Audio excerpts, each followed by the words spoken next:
Hello from my bubble to yours. I'm assuming if you're living anywhere like Chicago, we've been advised that COVID is kind of crazy, and so we need to all do our best and stay at home.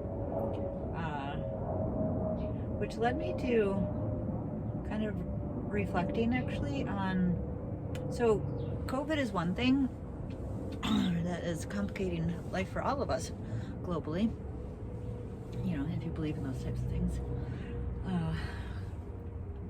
But because of cancer, I have had to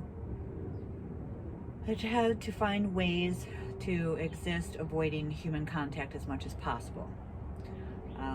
I've been wearing masks for a year and a half.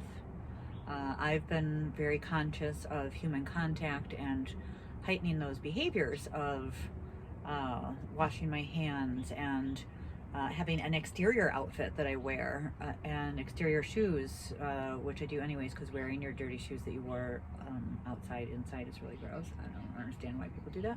Anyways, indoor, outdoor outfits, so that when I walk in, the outdoor outfit got taken off, and things like that. And then kind of also with that, I think is it just made me start to think about how there's been so many of us that are trying to figure out how to live in COVID times, making the best decisions possible for whatever your life demands of you, or I guess whatever you choose your approach to be. And it made me think about, because of cancer, I feel like I had a little head start on figuring out ways to do this and not go crazy, really, right? As I say that, because I'm sitting in my bubble outside and I'm listening to my birds, and it made me think about my wife, who created this bubble. Because a few months ago she came up with this idea, recognizing that not only COVID would stay long, but we were going back into treatment, which meant no humans for me, COVID or not. And so how do we do that, and how do we still enjoy our space? And so she built me a bubble so that I could be outside and be in the sunshine and such. And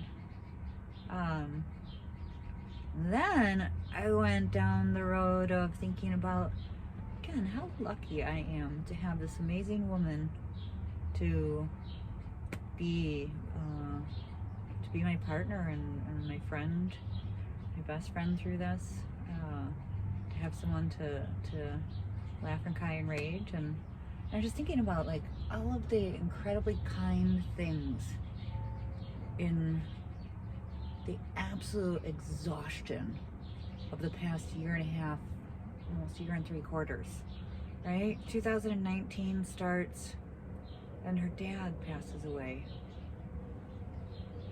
And we knew it was coming, but you're never prepared for that, right? And we got home, and not a month later, her wife was diagnosed with stage 4 cancer. And Gabby is an incredible caretaker. I usually am the legs and hands and voice of that caretaking, but it's everything that we do in life, we support each other. And she had to immediately just focus on, oh my God, my dad has to go over here. My wife has just been told she might die in a few months.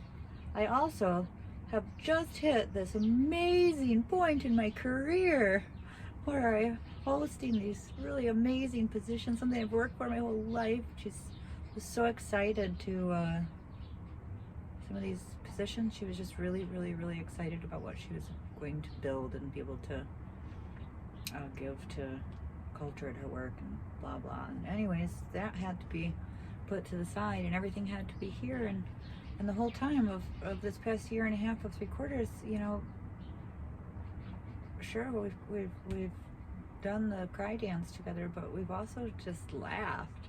I mean, seriously, I have the best person in the world to be going through this stuff with, because we're very good about making sure that we're communicating. You know, when cancer came about, I mean, we've been together 20 years, so there's a lot of things that we figured out, right? We have regular date nights on if it wasn't weekly, it was bi-weekly. She traveled for her career when she was an archaeologist. She traveled for her career when she went into work for consulting. I worked restaurant hours. We knew the importance of making sure that we carved out time for this, right? And whatever that was, whatever activities those were. So we're really good about that. And I think that, you know, because of that being the life that we've had, we've really focused on when cancer came, that we had to just really just connect and understand that all ego aside, anything that was left of 20 years of thinking that we couldn't share or communicate or making decisions to not communicate because we were caring for the other person, all of that had to go away.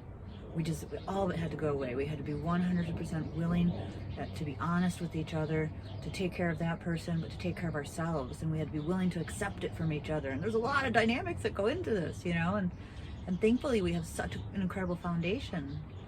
You hear all my birds? I love it. We also have an entire bird sanctuary back here because one of the things that my wife did to deal with her stress last summer was she built a huge feeding program for birds. It kind of connected to her dad. Her dad did this and he fed the squirrels, and it was always a family conversation thing. So she started up, and now we have, I shit you not, in the city. That's why you hear all these. We have a lot of birds.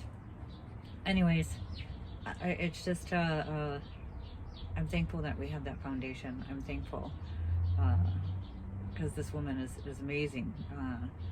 I mean, this woman let our dog jump up on her couch while she was working on her laptop, walk over, puke, and keep walking.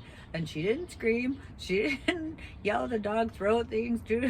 She just looked at the dog and thought, okay, let's address this and move on. And we just laughed our asses off, because what else can you do but laugh sometimes?